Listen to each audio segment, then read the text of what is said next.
Hello दोस्तों, आप देख रहे हैं ग्रो बाय एक अदर वीडियो चैनल। दोस्तों, मैंने पिछली वीडियो में भारत का इतिहास एवं स्वतंत्रता आंदोलन से सिंधु घाटी सभ्यता, नगर नियोजन समाज, उसके बाद धर्म, अर्थव्यवस्था और सिंधु घाटी सभ्यता का पतन पिछले वीडियो में बता दिया था। आज हम लोग चलेंगे दोस्तों सिंधु घाटी सभ्यता के प्रमुख स्थल, जिसमें से बताया जाएगा स्थल, उसके बाद खोजकर्ता और यानी कि कब वह खोज हुआ था, भौगोलिक स्थिति और उसके बाद प्राप्त साक्ष्य यानी कि उसका जो प्रूफ था, प्रमाण क्या है, ये सब। तो दोस्तों अब चलेंगे वीडियो की ओर।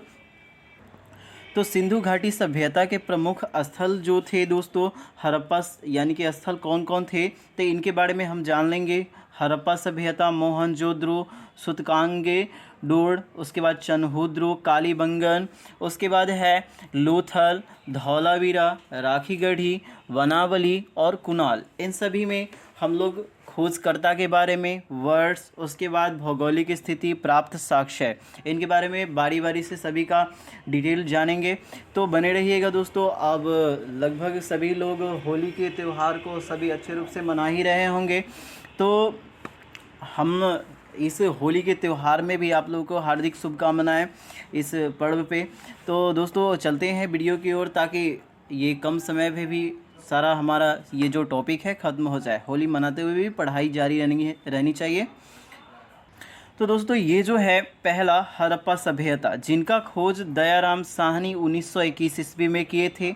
इसकी भौगोलिक स्थिति, ये रावी नदी के तट पे है, मोंटो गोमड़ी, जो पाकिस्तान में है। क्या है? पाकिस्तान में। ये जो पाकिस्तान में, इसका प्राप्त साक्ष्य क्या है, ये प्रमाण क्या है, इसके बारे में जान लेते हैं। तो ये कब्रिस्तान R37 श्रमिक निवास, इसका प्रमाण साक्ष्य है।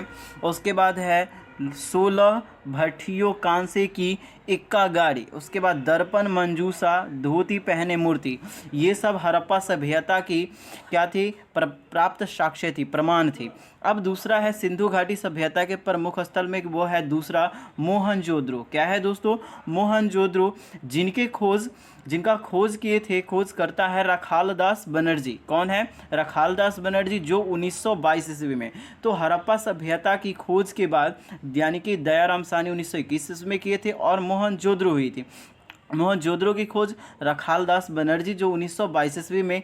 इसकी जो भौगोलिक स्थिति है दोस्तों, वह सिंधु नदी के तट पे, और वो यह कहाँ पड़ता है? तो लड़काना, जो पाकिस्तान में पड़ता है। कहाँ पे पड़ता है? तो लड़काना, पाकिस्तान में। इसका प्राप्त जो साक्ष्य है वह है कांसे का नग्न मूर्ति। क्या है? कांसे की नग्न मूर्ति, स्नानागार, अन्नागार, उसके बाद है कुम्हार के 6 भट्ठे, उसके बाद सूती कपड़ा, दाढ़ी वाला साधु, उसके बाद हाथी का कपाल खंड, उसके बाद शतरंज की गोलियां, ये सब प्राप्त साक्ष्य है।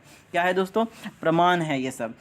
देखो, उसके बाद है सूतकांगे डोर। उस सूतकांगे डोर की जो खोज करता थे R.L. स्टाइन और जॉर्ज डेल्स, जो 1927 ईस्वी में। तो दोस्तों मोहनजोदड़ो की खोज के बाद 5 साल बाद ये सूतकांगे डोर की खोज हुई। और किसने किया था? तो R.L. स्टाइन साहब ने और जॉर्ज डेल्स ने 1927 ईस्वी में। इसका जो भौगोलिक स्थिति है दास्क नदी के तट पे, और ये भी पाकिस्तान में पड़ता है, जो स्थान है बलूचिस्तान। क्या है दोस्तों? बलूचिस्तान। और इसका प्रमुख स्थल जो है, यानी कि प्रमुख स्थल तो बता दिए। उसके बाद ये जो है ये प्राप्त साक्ष्य, वो प्राप्त साक्ष्य है मिट्टी से बनी चूड़ियाँ, तांबे की कुल्हाड़ी, राख से भरा बर्तन, व्यापारिक चौकी, ये सब जो है इसका प्राप्त साक्ष्य प्रमाण है। उसके बाद है चनहुद्रो जो है वह जस्ट सूतकांगे डोर के 4 साल बाद खोज हुई थी। तो देखो, हड़प्पा सभ्यता के 1 साल बाद हुई थी मोहनजोदड़ो, और मोहनजोदड़ो के 5 साल बाद सूतकांगे डोर का, और उसके बाद 4 साल बाद जो हुई थी वह हुई थी चनहुद्रो का। तो चनहुद्रो पर उसका स्थल का जो खोज हुआ, किसने किया था? तो N.G. मजूमदार ने किया था। किसने किया था? मजूमदार ने, जो 1931 ईस्वी में। इसका जो भौगोलिक स्थिति, यानी कि यह सिंधु नदी के तट पर है, उसके बाद यह सिंध में पड़ता है, और ये भी पाकिस्तान में ही पड़ता है। कहाँ पड़ता है? तो पाकिस्तान में। चलो, इसका जो प्राप्त साक्ष्य क्या है इसको देख लेते हैं। मनके का कारखाना, उसके बाद लिपस्टिक, मुहर, निर्माण केंद्र, मिट्टी की बनी बैलगाड़ी का प्रतिरूप, कांसे का खिलौना गाड़ी, ये सब क्या था, चनहूद्रों का प्राप्त साक्ष्य था, प्रमाण था। चलो आगे देखते हैं इसके बारे में। अब चलेंगे क्या है उसके बाद है लोथल ना, सॉरी कालीबंगन है ना। अब कालीबंगन है, ये जो सिंधु घाटी सभ्यता के प्रमुख स्थल में ही है कालीबंगन। इसका जो है खोज अमलानंद घोष ने किया था। कालीबंगन की खोज किसने की थी? अमलानंद घोष ने, जो 1953 या 60 में ईस्वी में खोजा गया था। दोस्तों ये 53 और 60 दोनों बताया गया है, एक कंफर्म रूप से नहीं बताया गया है। और इसका जो स्थल है, ये भौगोलिक स्थिति है, वह घग्घर में राजस्थान में पड़ता है। कहाँ? घग्घर राजस्थान में। देखो दोस्तों उसके बाद है कालीबंगन का घग्घर राजस्थान। इसका जो ये प्राप्त साक्ष्य जो है, प्रमाण है, हल द्वारा जूते हुए खेत, अग्निकुंड, अलंकृत ईंट, बेलनाकार मुहर, मिट्टी का हल, उसके बाद है भूकंप का साक्ष्य। ये सब क्या है? बंगा की, इसको बंगन भी कहते हैं तो कालीबंगा भी कह सकते हैं दोस्तों। तो इसका जो प्राप्त साक्ष्य था। नेक्स्ट जो है सिंधु घाटी की सभ्यता के प्रमुख स्थल में, वह लोथल है। क्या है दोस्तों? लोथल, जिनके खोज करता है, यानी कि कौन किसका लोथल की खोज किए थे? तो रंगनाथ राव ने 1957 में। तो देखो दोस्तों कालीबंगन के जस्ट 4 साल बाद, कितने साल बाद? 4 साल बाद इन्होंने कौन किया था? रंगनाथ राव ने लोथल की खोज की थी और 1957 में। और इसका जो स्थिति है भोगवा नदी जो गुजरात में पड़ता है, ठीक है। और इसका प्राप्त साक्ष्य है। तो देखो प्रमाण है लोथल नदी का, लोथल ये जो स्थान है, इसका जो है प्रमाण सोन का मनका का कारखाना, बनाने का कारखाना, उसके बाद गोदी, वारा, बंदरगाह, युग्म, शवाधान, धान की खेती, ये सब क्या थी? लोथल की प्रमाण थी। ये प्रमाण प्राप्त साक्ष्य था। नेक्स्ट है धौलावीरा। क्या है? धौलावीरा। ये पीबी लाल खोज किए थे। कौन किए थे दोस्तों? तो पीबी लाल ने 1959 में और RS विस्ट 1930-31 में। तो देखो दोस्तों ये दोनों में कन्फ्यूज़न हो रहा है। ये धौलावीरा में जो ये 1930-31 जो है RS विस्ट ने किया था, तो उसमें यह पूर्ण रूप से इनका विश्लेषण नहीं किया था, लेकिन खोज कर चुके थे। लेकिन जो पीबी लाल आए 1959 में, तो इन्होंने अच्छे रूप से इसका साक्ष्य, प्रमाण और अच्छा से विश्लेषण कर सका, इसीलिए इनका पहले नाम आया धौलावीरा में। तो इनको 1930-31 में इसकी खोज हो चुकी। जिसने कौन किया था? RS विस्ट ने।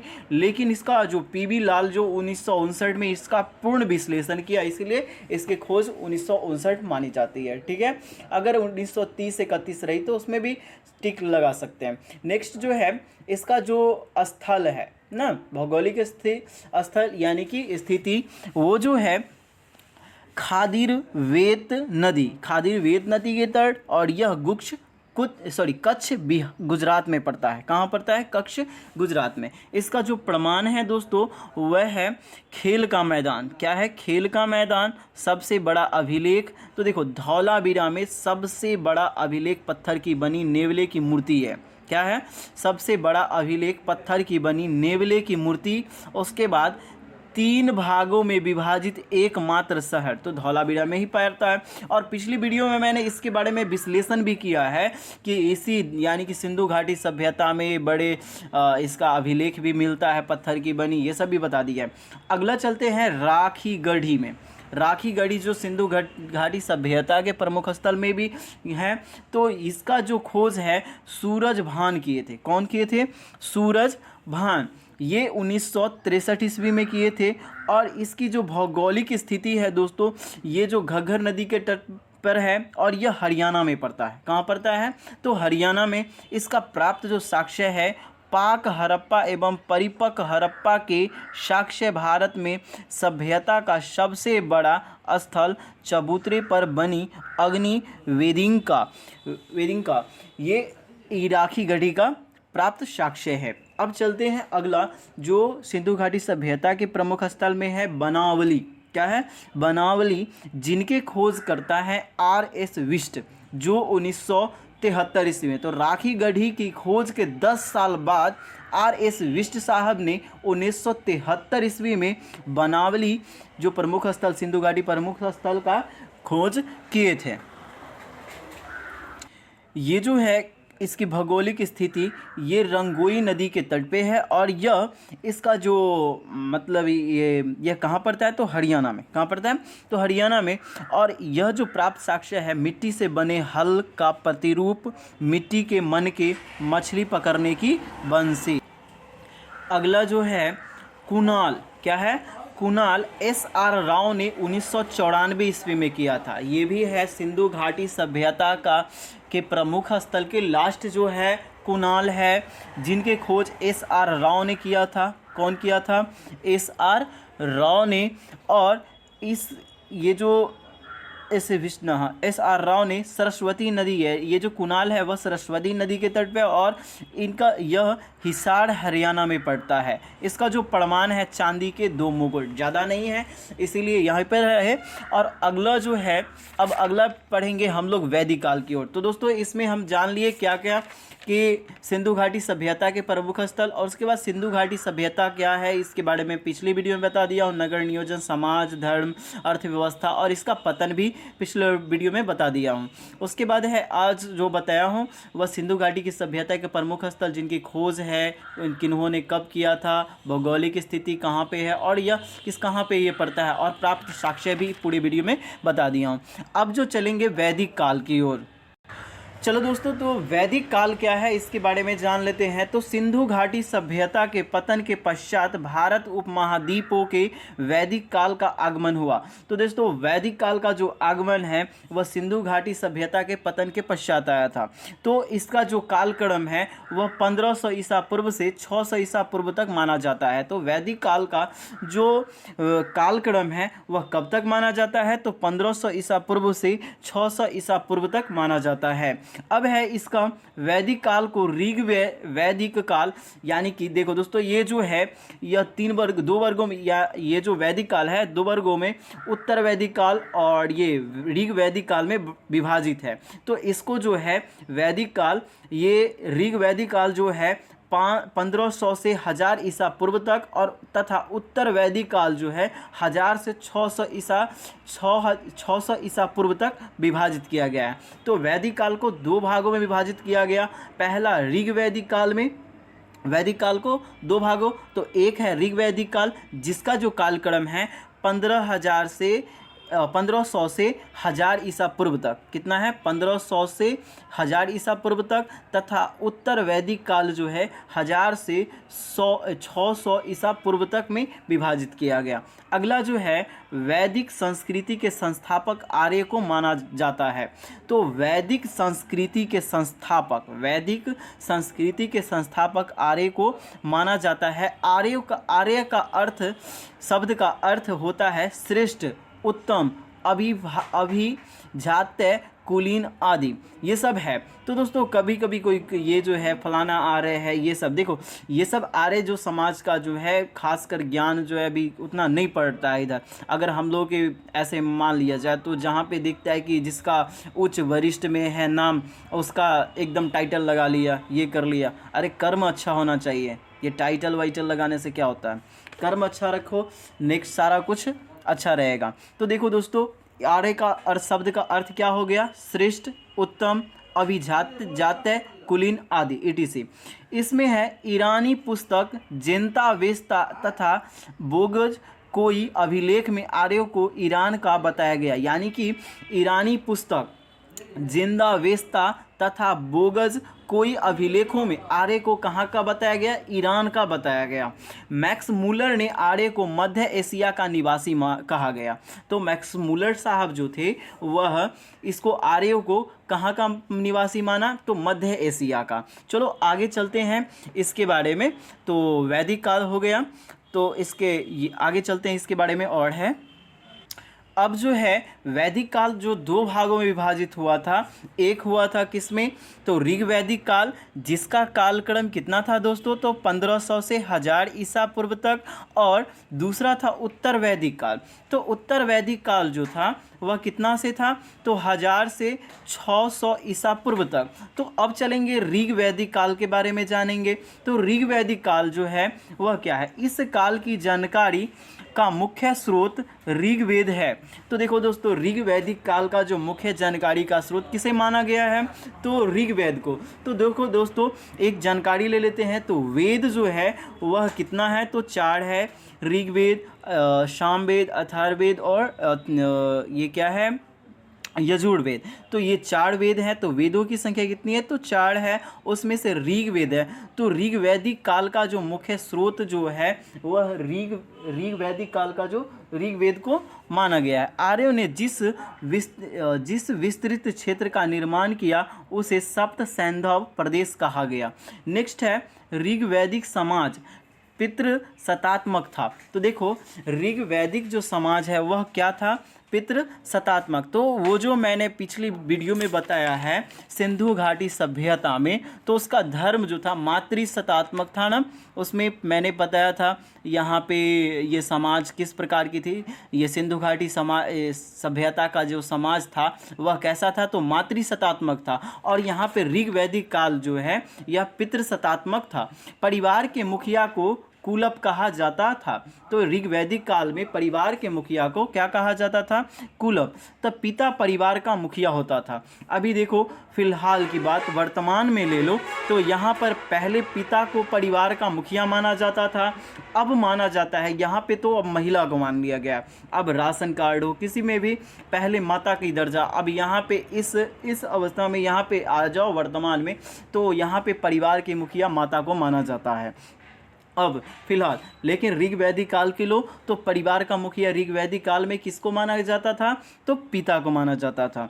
नेक्स्ट है, महिलाओं को शिक्षा प्राप्त करने का अधिकार था। तो ऋग वैदिक काल में महिलाओं को क्या था, शिक्षा प्राप्त करने का अधिकार था। अपाला, शिक्ता, घोषा, विश्ववारा, लोपमुद्रा इस काल की विदुषी महिलाएं थी। ये सब जो थी इनमें महत्वपूर्ण इनको योगदान में भी दिया गया है।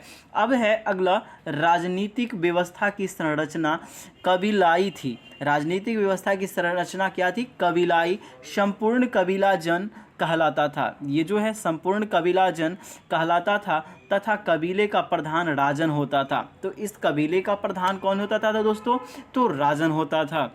अगला है, ऋग वैदिक काल में इंद्र महत्वपूर्ण देवता थे। तो ऋग वैदिक काल में जो इंद्र महत्वपूर्ण देवता थे, इन्हें ऋग्वेद में पुरंदर कहा गया है। तो इंद्र देवता को ऋग्वेद में क्या कहा गया है, पुरंदर कहा गया है। इंद्र के लिए ऋग्वेद में 250 सूक्त यानी कि सूक्त हैं। तो ऋग्वेद में जो है ये यहाँ पे इंद्र के लिए कितने सूक्त हैं, तो 250 है। तो वरुण को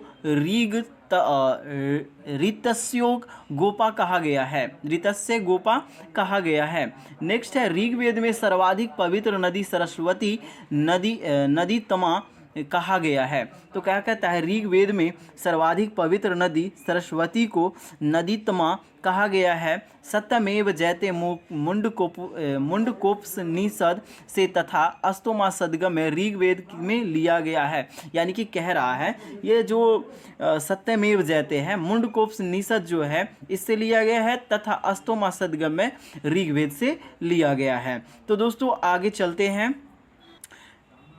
इस काल में मारुत आंधी तूफान के देवता, मारुत को आंधी तूफान की देवता, धौ आकाश का देवता, उसके बाद ये है एक मिनट, उसके बाद है सोम वनस्पति देवता, उसके बाद पूषण पशुओं का देवता प्रमुख थे। तो ऋग्वेद में जो है इस काल में मारुत को आंधी का देवता, धौ को आकाश का देवता, सोम को वनस्पति का देवता और पूषण को किसकी देवता माना गया दोस्तों, प्रमुख पशुओं का देवता यानी कि देवता माना गया। तो प्रमुख देवता थे ये सब ऋग्वेद में। तो आगे जो है गाय को मुद्र के परिचायक के रूप में जाना जाता था। गाय को मुद्रा के परिचायक के रूप में जाना जाता था। इसे अघन्य न मारने योग्य माना जाता था। तो ऋग्वेद में क्या गाय को मुद्रा का परिचायक माना जाता था, यानी कि इसे देवी भी माना जाता था। दोस्तों यहाँ पे हम लोग अभी फिलहाल जो है हमारी गाय जो है गौ माता, इसे पूजनीय योग्य मानते हैं और इसे हिंदू धर्म में इसे भगवान यानी कि माता का दर्जा दिया जाता है। अब है नेक्स्ट ऋग्वेद में जूते हुए खेत को उर्वरा पशु चारण योग्य भूमि को खिल्य हल को शीत हल रेखा को सीता कहा जाता था। तो देखो दोस्तों इसमें कितना नाम अच्छा है।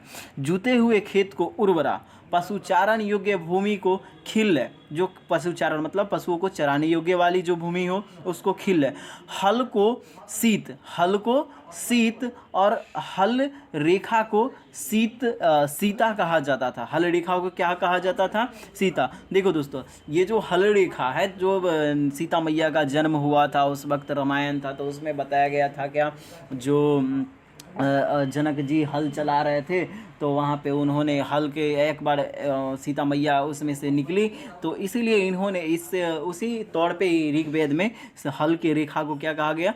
सीता कहा जाता था। वस्तु विनिमय प्रणाली प्रचलित थी। तो इसमें भी ऋग्वैदिक काल में भी क्या थी दोस्तों? वस्तु विनिमय प्रणाली थी। निष्क तथा शतमान नामक सिक्कों का प्रचलन था। तो दोस्तों यहाँ पे भी क्या था कि वस्तु लेन देन की प्रक्रिया थी, और आगे इसमें से सिंधु घाटी सभ्यता में भी तो वस्तु विनिमय प्रणाली थी तो प्रचलित थी, और यहाँ पे निष्क तथा शतमान नामक सिक्कों की प्रचलन थी। चलो आगे चलते हैं। अब जो है उत्तर वैदिक काल, तो उत्तर वैदिक काल का जो है दोस्तों वह कालक्रम कितना मैंने बताया है? 1000 से 600 ईसा पूर्व तक। उत्तर वैदिक काल का जो कालक्रम मैंने कितना तक बताया है? 1000 से 600 ईसा पूर्व तक ना, इतना बताया है। तो इसमें चलते हैं उत्तर वैदिक काल की ओर। एक मिनट, हाँ, उत्तर वैदिक काल, इस काल की जानकारी के मुख्य स्रोत यजुर्वेद, सामवेद तथा अथर्ववेद हैं। इस काल में आर्य पंजाब से कुरुक्षेत्र अर्थात गंगा यमुना द्वाब में फैल गए थे। इस काल में राजा का पद वंशानुगत होने लगा। तो देखो दोस्तों उत्तर वैदिक काल में जो था, जैसे कि राजा का पद होता था, जैसे कि राजा बनते थे तो उसका बेटा वो बना, उसका परपोता बनेगा, उसका ये बनेगा, उसका बेटा बनते रहेगा, इस तरह से वंशानुगत बनता था। तो उत्तर वैदिक काल में जो राजा का पद होता था किस प्रकार का था? वंशानुगत था। ऋग्वैदिक कबीला जनपद में बदला गया। तो ये जो ऋग्वैदिक कबीला थी वह किस में बदल गया? तो जनपद में बदल गया। नेक्स्ट है उत्तर वैदिक काल में इंद्र के स्थान पर प्रजापति सर्वाधिक प्रिय देवता बन गए। तो ये जो है उत्तर वैदिक काल में इंद्र के स्थान पर प्रजापति सर्वाधिक प्रिय देवता बन गए। नेक्स्ट है विष्णु को मनुष्य जाति के दुखों का अंत करने वाला माना गया। विष्णु को क्या माना गया? मनुष्य जाति के दुखों का अंत करने वाला माना गया। तो उत्तर वैदिक काल में विष्णु भगवान को मनुष्य जाति के दुखों को अंत करने वाला माना गया। अब है इस काल में पुषण क्षुद्रों के देवता के रूप में प्रचलित हुए पंच महायज्ञ ब्रह्म, देव, पितृ, नृतज्ञ, भूत का प्रचलन आरंभ हुआ। तो इस काल में जो पुषण शूद्रों के देवता के रूप में ये जो पंच महायज्ञ हुए, ब्रह्मदेव, पितृ, नृतज्ञ, भूत, इन सब जो का प्रचलन आरंभ हो गया। अब देखो भूत चालू हो जाएगा। उत्तर वैदिक काल में ही सर्वप्रथम लोहे का साक्ष्य देखो 1000 ईसा पूर्व में उत्तर प्रदेश के अंतरजी खेरा से प्राप्त हुआ। तो लोहे का जो साक्ष्य कब मिला? तो 1000 ईसा पूर्व में। तो दोस्तों उत्तर प्रदेश में यह कहाँ मिला था? उत्तर प्रदेश के अंतरजी खेरा से प्राप्त हुआ। अब आगे चलते हैं। अब चलेंगे वैदिक साहित्य की ओर। किसके ओर? वैदिक। तो वैदिक साहित्य में जो खासकर दोस्तों हैं ज़्यादातर मान लो कि वेद से जितने भी वैदिक साहित्य हैं वो वेद से रिलेटेड है। तो ऋग्वेद सबसे प्राचीन वेद है। तो क्वेश्चन पूछा जाएगा सबसे प्राचीन वेद कौन है, तो ऋग्वेद है। कौन है? ऋग्वेद है। इसमें 10 मंडल तथा 1028 सूक्त हैं। तो इसमें जो दोस्तों क्या है, 10 मंडल तथा 1028 सूक्त है। इसके 7वें मंडल में दशरथ युद्ध की चर्चा, 10वें मंडल में पुरुष सूक्त के 4 वर्णों की चर्चा, तीसरे मंडल में गायत्री मंत्र की चर्चा। तो ये जो मेन VVI क्वेश्चन है दोस्तों, यहाँ पे इतने में देखो जस्ट इतना ही है, इतना में हम लोग जान सकते हैं कि इतने में इतना थोड़ा लिखा है लेकिन इसमें कई क्वेश्चन ऑब्जेक्टिव है। तो पूछा जाएगा क्वेश्चन जो है ऋग्वेद सबसे प्राचीन वेद है। तो अगर पढ़ोगे तो लुसेंट ले लो, या ये आते हैं करेंट अफेयर्स में, ऐसे एक और आते हैं, इसका नाम भूल चुका हूँ, ये NCERT पे ही आती है। इसमें भी अक्सर जो एग्ज़ाम में तैयारी करने वाले हैं वो लुसेंट का ही तैयारी करते हैं ना, लुसेंट का ही तैयारी करते हैं, अक्सर लुसेंट से ही तैयारी किया करते हैं। तो उसमें भी ऋग्वेद, अथर्ववेद ये सब भी के बारे में चर्चा किया गया है। और इसमें जो BA, DLED, CTET अदर जो भी स्ट्रीम से है उनके लिए VVI क्वेश्चन लेकर मैं एक ही बार आता हूँ, जिससे आप लोग को तैयारी करने में आसान हो, कम समय में जल्दी तैयारी हो जाए। तो डिटेल अगर करना चालू करो तो एक वीडियो लगभग घंटों प्लस की बन जाएगी। एक टॉपिक पे ही ले लूँगा तो बहुत समय लग जाएगी। इसलिए जो मेन VVI क्वेश्चन है, जो मेन VVI है उसके लिए अब देखो ज़्यादा समय तो मैं दूंगा नहीं। ऐसे ये जो है ऑनलाइन अक्सर अभी देखता हूँ जो शॉर्ट वीडियो में सब पढ़े रहे हैं, शॉर्ट वीडियो में सब पढ़े हैं। अब वो अगर पढ़ने वाली रहे तो उसको हटा देते हैं, और इधर फिल्म अगर स्टार्ट हो जाए तो फिल्म पे, फेसबुक पे इधर उधर करते रहते हैं, चैट व्हाट्सएप पे। ससुरा पढ़ोगे तो अक्सर ज्ञान होगा, पढ़ाई करोगे तो तुमको ही ज्ञान होगा, अगर नहीं करोगे तो तुम्हारा गया, ससुरा तुहर जा रहा है। देखो अंध फंड ये देवानंद, जब तुम फ्री होगे ना तब तुमको प्यार उवार सूझेगा। सर नहीं पिटना है तो समय रहते अपना पढ़ाई पे, कैरियर पे ध्यान देना चालू कर दो। अरे किसी दोस्त के पीछे या कहीं पे किसी के पीछे भागने से अच्छा है कि मेहनत करना चालू करो। मेहनत करो, खुद ब खुद तुम्हारे पीछे भागना स्टार्ट हो जाएगी। तो चलो आगे चलते हैं। तो मैंने क्या बताया कि ऋग्वेद प्राचीन वेद है, सबसे प्राचीन वेद है। इसमें 10 मंडल है तथा 1028 सूक्त है। इसके 7वें मंडल में दशरथ युद्ध की चर्चा है। 10वें मंडल में पुरुष सूक्त के 4 वर्णों की चर्चा। उसके बाद तीसरे मंडल में किसका है? गायत्री मंत्र ओम भूर्भुवस्सुवः तस्य विदुर्वरेण्यं भर्गो देवस्य धीमहि धियो यो न प्रचोदयात्। यह प्रतिदिन उच्चारण से दोस्तों मस्तिष्क जो है वह शुद्ध होता है। उसके बाद मस्तिष्क शांति की ओर होती है। भोजन करते वक्त भी इस मंत्र का उच्चारण हम कर सकते हैं। सुबह कर इस मंत्र का जाप करना चाहिए। ऐसे देखो इस वैदिक का साहित्य के अनुसार ही है। आगे चलते हैं। सामवेद क्या है? सामवेद, इसमें संकलित मंत्रों का उल्लेख देवताओं की स्तुति के लिए किया गया है। तो देखो तो सामवेद जो है गायन के लिए भी, गाना वाना जितने भी हो गए, शादी विवाह, ये सब जो है इसी में आ जाते हैं। तो इसमें संकलित जो मंत्र है देवताओं की स्तुति, प्रार्थना, गान, भजन, ये सब सामवेद के अंतर्गत आ जाती है। इसे भारतीय संगीत का मूल कहा जाता है। तो सामवेद को भारतीय संगीत का मूल कहा जाता है। देखो एकदम अच्छा सा है, इसको देखकर ही जॉब है एकदम आसान है। मैं DLED CTET वाले को इतना बता देता हूँ कि ये जो मेन VVI है वो बताता हूँ। अगर सामवेद के बारे में विश्लेषण करें तो लगभग कई वीडियो बन जाती है। उसमें विश्लेषण एक ही का डिफाइन करो तो बहुत है। ऐसे जो क्वेश्चन ऑब्जेक्टिव में पूछा जाता है अक्सर, इसलिए मैंने इतना ही बताया। अब है अगला यजुर्वेद। क्या है?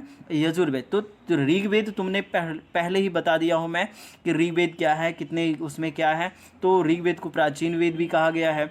अब है यजुर्वेद। इसकी रचना पद तथा गद दोनों में हुई है। यह कर्मकांड प्रधान ग्रंथ है। तो दोस्तों यह गद और पद यानी कि पद कविता के रूप में भी और यहाँ पर शाब्दिक अर्थ के रूप में भी बता दिया, कहानी ये सब इस रूप में भी बताया गया है। अब देखो कोई मरता है तो ये सब भी इसका कर्मकांड का प्रधान ग्रंथ इसे माना गया है। अथर्ववेद, इसमें ब्रह्म ज्ञान औषधि प्रयोग, रोग निवारण, तंत्र मंत्र आदि का उल्लेख किया गया है।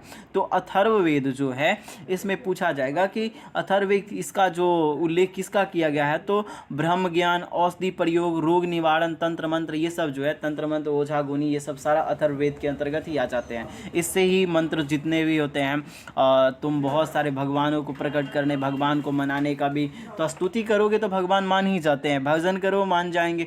लेकिन यहाँ पे जो है तंत्र मंत्र जितने भी होती है, औषधि प्रयोग का जो भी है, अथर्ववेद में ही उल्लेख किया गया है। तो दोस्तों यहाँ तक ही मैं रहता हूँ। अगर आप लोग जैसे कि पहली बार ये वीडियो देख रहे हैं तो मेरी वीडियो को लाइक करें, कमेंट करें और इसे शेयर भी करें। तो और उसके बाद अगर डेली भी इस पर अगर डीएलएड, सीटेट, जनरल कंपटीशन किसी भी प्रकार की आप तैयारी कर रहे हैं तो मेरे चैनल को सब्सक्राइब करें। तो दोस्तों अगर ये वीडियो में फिर मिलेंगे, और आशा करता हूँ कि आप लोग के यहाँ जो होली है वो अच्छे रूप से मनाया जा रहा होगा। तो अगले वीडियो में फिर मिलेंगे। अगर किसी प्रकार की दिक्कत हो या किसी प्रकार की प्रॉब्लम हो तो कमेंट में बताना कि सर हमको इस टॉपिक में दिक्कत है, तो मैं बताया करूँगा। तो चलते हैं दोस्तों, जय हिंद, जय भारत।